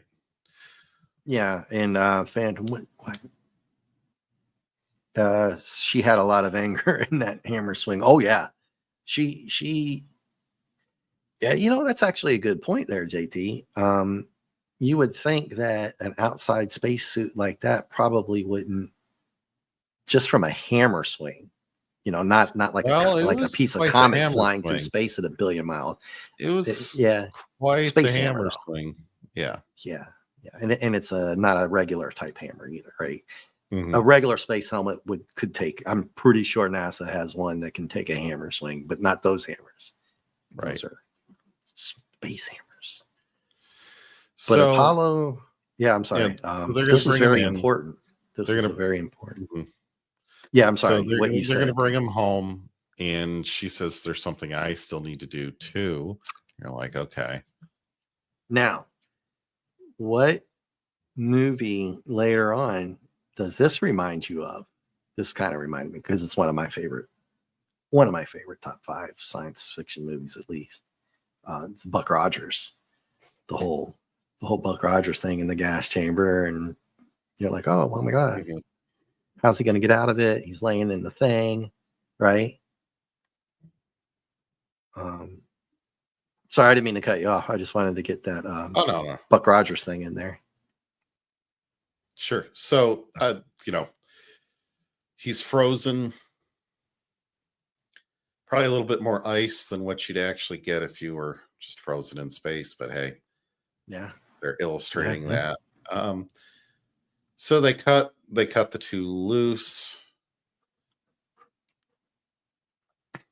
So then she's there to take his rank.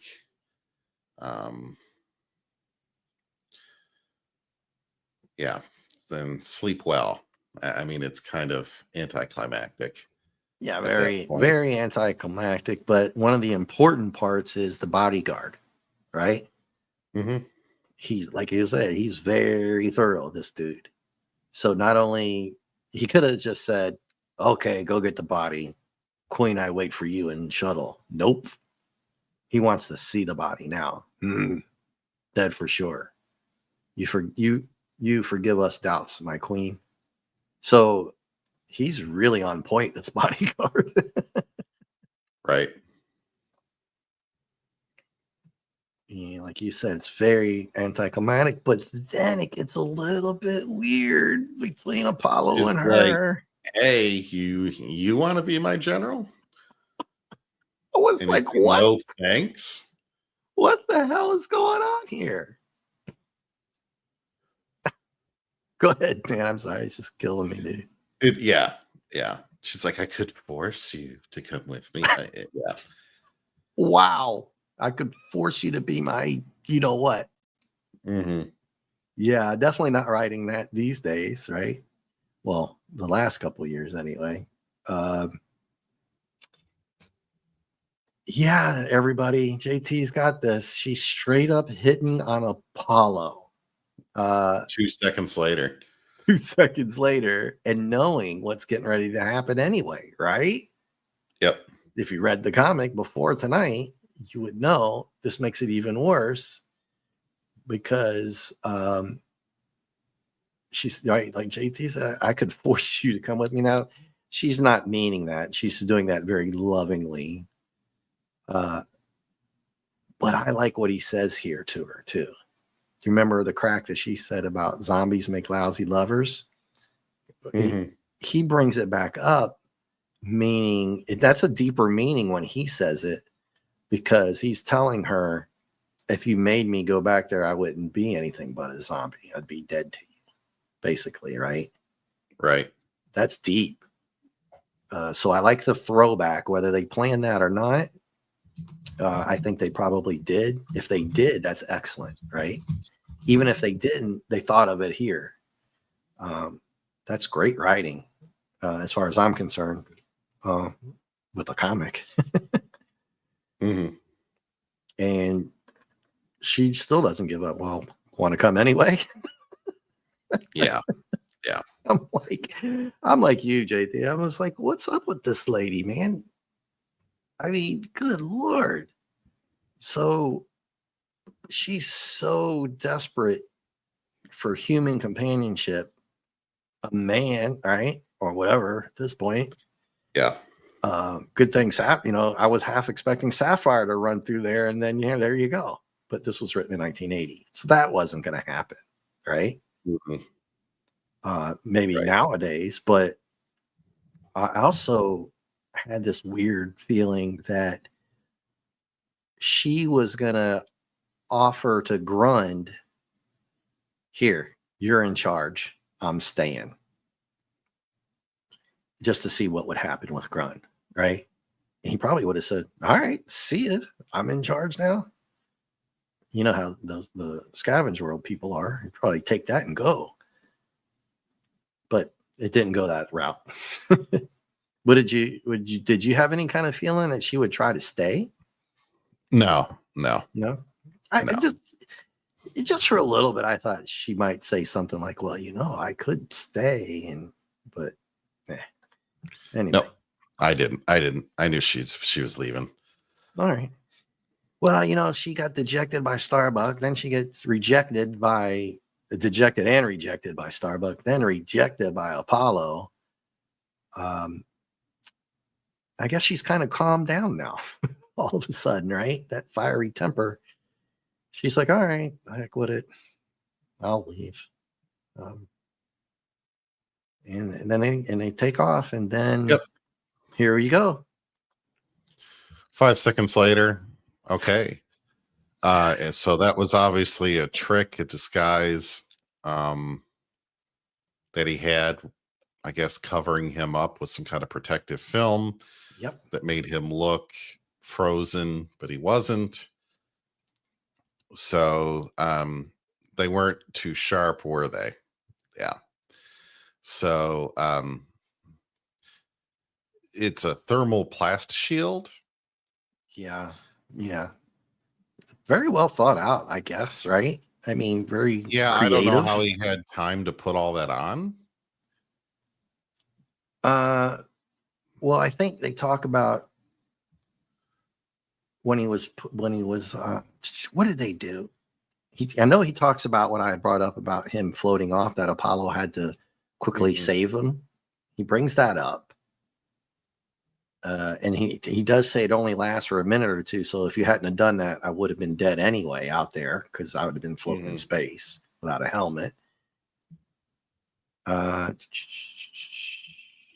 Yeah, I don't know I forgot if they explain how they got it all done, but I did want to touch on, you see here at the top where it says seconds, 5 seconds. I don't know if I remembered to bring it up with you that one of the letters an issue or two ago, a couple of issues went over ago, that. We did. Yep, we did. Yep. That they changed it, and I'm like, I changed it now. I'll just stick with it. Yeah, so that's why they're doing that. They just felt like it was better to go to regular time versions because it was too confusing. Right. So I think it's kind of funny. He says, I still think there was definitely something wrong with that chick. I'm like, you think? boy. Yeah. Yeah, believe it, giving my rank away to a casual acquaintance, and then Apollo gets the last laugh. Class, Starbuck. The lady recognizes class. Yeah, it's a good picture of him right here, smiling and giving it to Starbuck. But you kind of feel for her a little bit because it's like, well, man, she's kind of a human down there with all those scavengers. That's why I was kind of thinking she might try to stay, but you know what I mean? She's lonely down there. Yep. And then at the end, they have Cylons. Hey, Dad Man. My chat on the YouTube side, Dad Man, or I would say hail to you, is jacked. So I'll just say hail to you here. Thanks for stopping in. Yeah, and finally we get the tin totes are coming in. Finally, yep. Right? And that's how they end it. And that's how they end it. Yeah. Yeah. I don't know if I actually cared about the letters on this one. I didn't really. Yeah, I don't think I looked at them. Anything you can. Oh, yes. The top right one. We were talking about the cockpits for the Vipers, and JT, rack up another credit for you in the chat as well. Oh, yeah. I have one complaint about number 17. As an 8-man, Enoch would be too big for the cockpit. You brought that up, and I think the chat brought that. I know exactly. You did. Yes, I did. You nailed it as always, dude. And thank you, Dad Man, for the compliment. I appreciate it, man. Yeah, I don't know. If you could see it actually on my YouTube laptop, it says something wrong. I can't even answer anybody. I can't on this side though. And this is a huge cop out. Actually, no. While the shoulder room might have been a bit tight, Enoch would have fit comfortably in the cockpit of a Viper. For a real squeeze, consider issue 18, where Boomer has to bring Sapphire, Athena, and Cassiopeia back from the jungle world together in a single Viper. Not, I suspect, that they're running complaints from Boomer. So how big is this thing? That's BS. I call BS on that. We didn't catch on to that he flew back with them in one Viper. Did they even show that? Because we would have said something. I don't remember that. Are they like you said BSing? You said this is BS. I totally agree. That's a crap answer. I don't know who Stephen Grant is because Lewis Jones is the editor, and I've seen her name in a few places, especially in the comic. She'll make a little comment, see back issue, and she'll write her name in there. Again, so we have different editor, a different assistant editor, I think. Yeah, so the people call them out on the same things we do, and it's been every week now, every comic. So catching on. In issue number 18, there is no picture of all four of them. No, in a Viper. No, together. We would have seen that. We definitely would have seen that.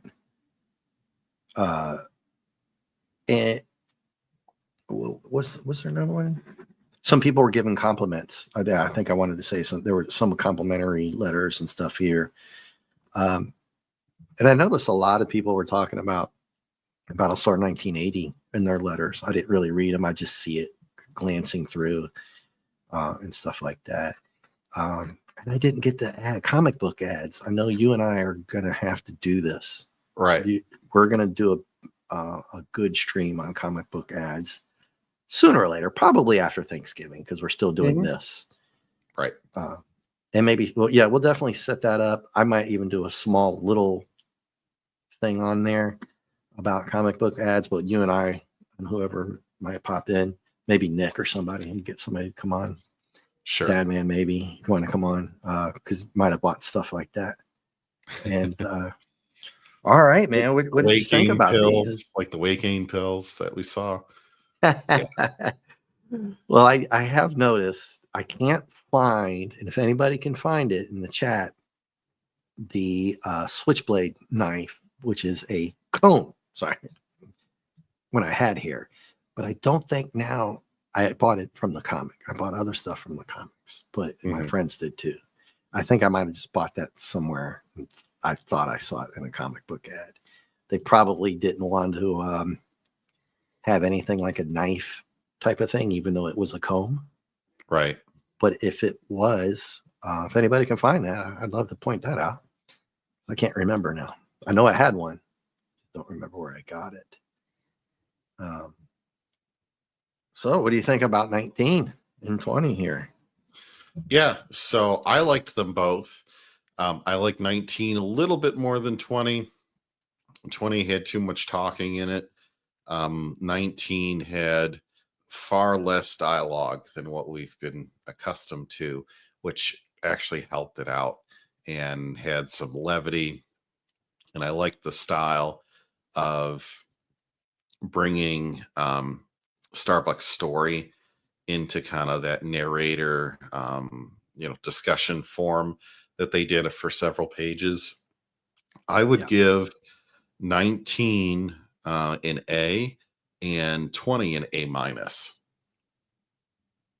So yeah, I like them both quite a bit. I just thought that 20 kind of dragged a little bit too much in some spots. It did. It was dead in a couple of spots. I still give it like a B plus. That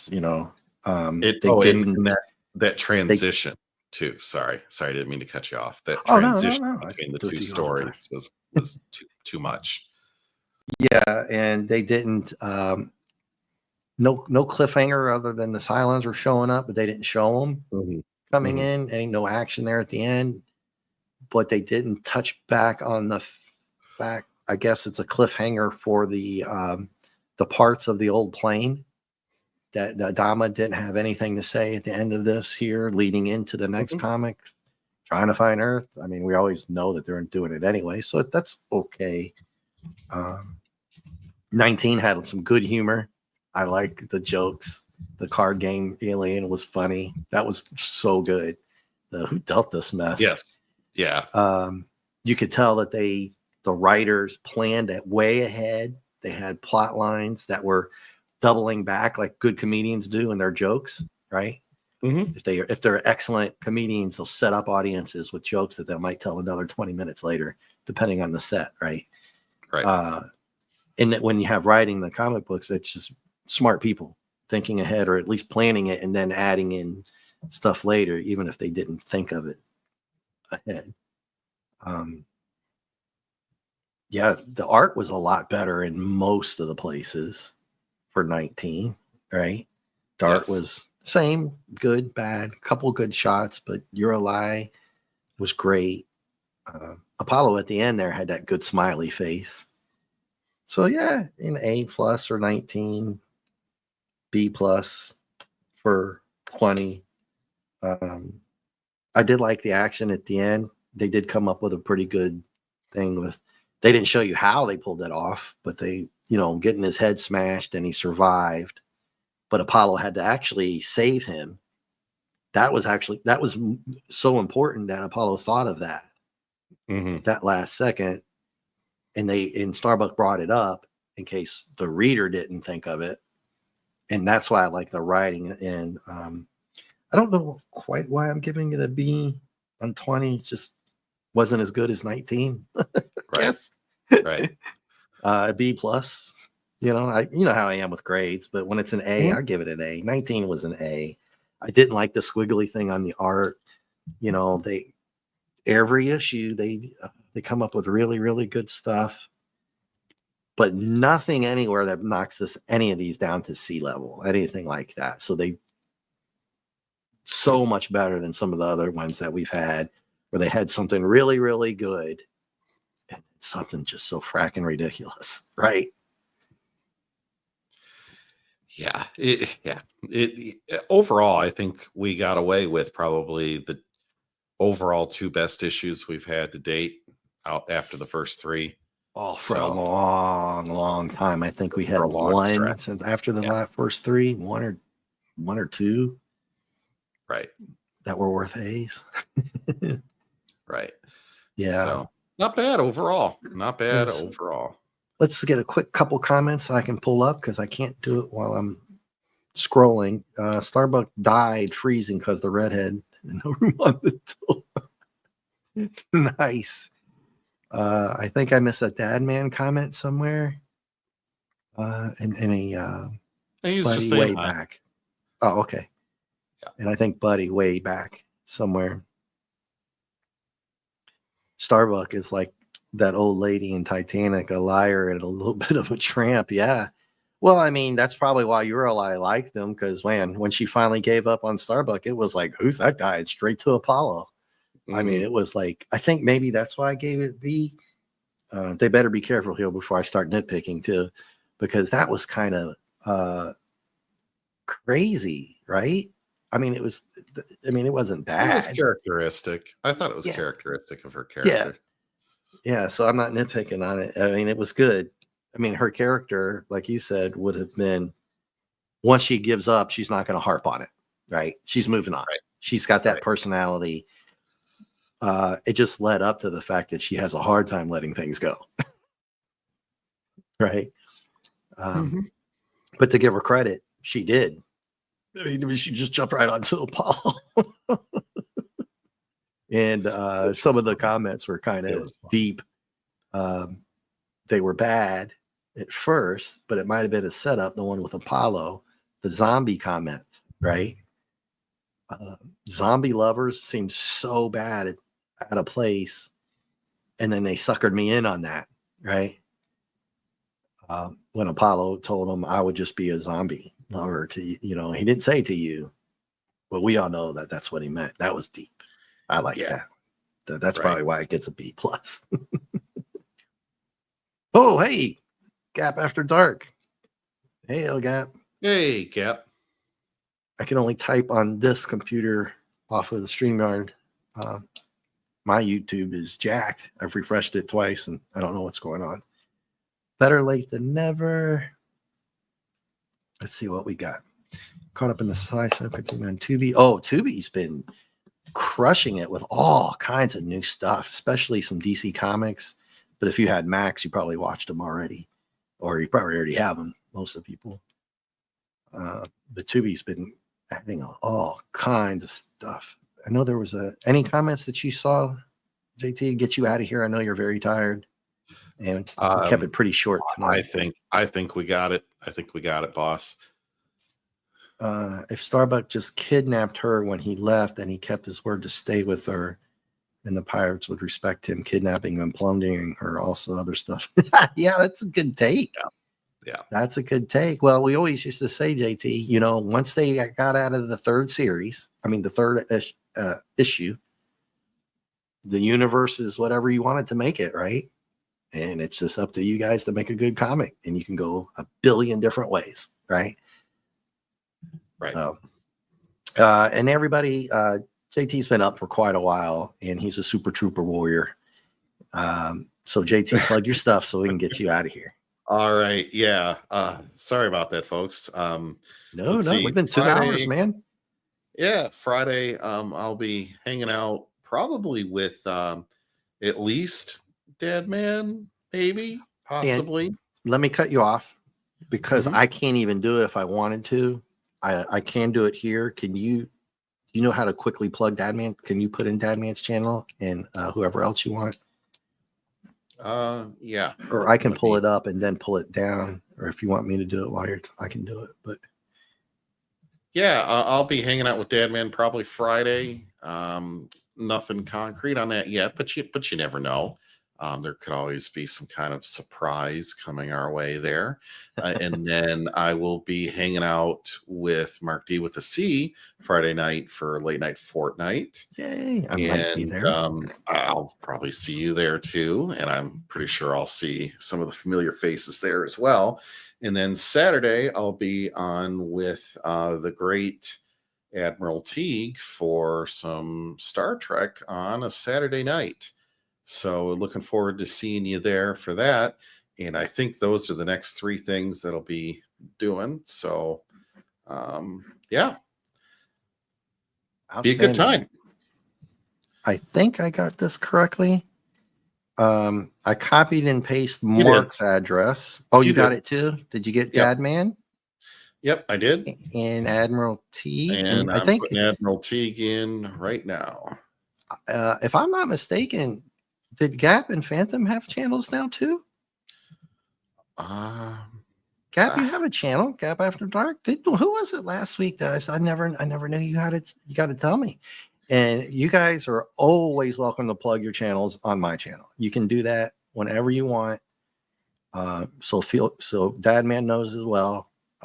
Phantom, Gap, Buddy.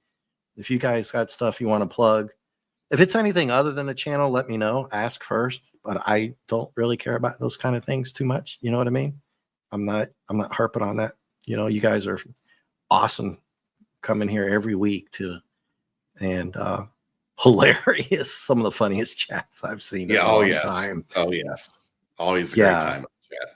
And RIP to Klobby and that Thursday night stream. Most people know us, would have been there.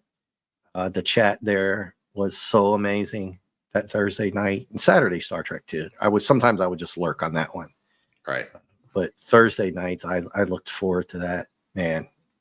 Every Thursday with Nick Weiser as well. I guess we can I'll try to plug him next time. But go to 32 Flavors Nick Weiser as well. And on that note, everybody, what's the date, JT? We're not on next week, right? Are we on for next week? We are on. We're on for next week. It's the following week. That's we're gonna have a cliffhanger. Thanksgiving. We're gonna do our own cliffhanger, aren't we? Yeah, we will. We will indeed. So everybody, we'll be doing 21 and 22 next Wednesday. Unless anything happens, and I'll let you know, or JT will let everybody know for me. Help me out there, or Mark. Sure. Mark couldn't be here tonight. He's got a big project. You know, he does have to work sometimes like you do, JT. Oh, here and there. Here and there. So next week is on for now. We'll skip a week, and I didn't plan it that way. We'll have one issue left because I don't want to do 3 next week unless you're up for it. But you got to let me know ahead of time. Let's split it. Let's split it. Do a cliffhanger. I might do a Thanksgiving show unless I'm out of town. Who knows? I might just get in the car, go somewhere, see somebody, see some people. My dad misses the Monday Mark C. Oh yeah, buddy. You know, JT, it would be at one point when I was working midnights up in DC. It could be Monday with Mark or J-Man or them later on, but mostly Mark on Monday, Nick on Tuesday, and or Monday. If Mark wasn't there, it would have been Klobby. He would do a Monday show. Then he would do a Wednesday comic book show, right? So you could skip it every now and then. But if you're bored sitting at work, right, you just put it on and listen to it. And then Thursday nights, and then Friday night was Nick Weiser comic shop.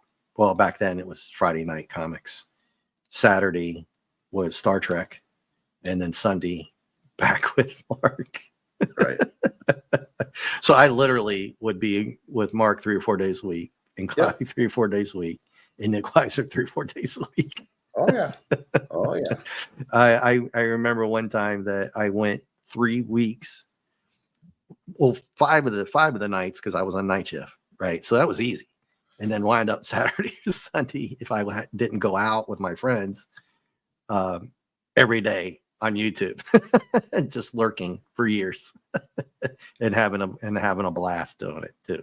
Right. And we all miss Klobby dearly. So JT, and everybody here, thank you, Phantom. Thank you, Buddy. Thank you, Dadman. Thank you, Gap. Did Putin come in, or I'm just flashbacks from last week? Anybody else I missed? Have a good night, and we will see you next week. Bye all. Bye-bye.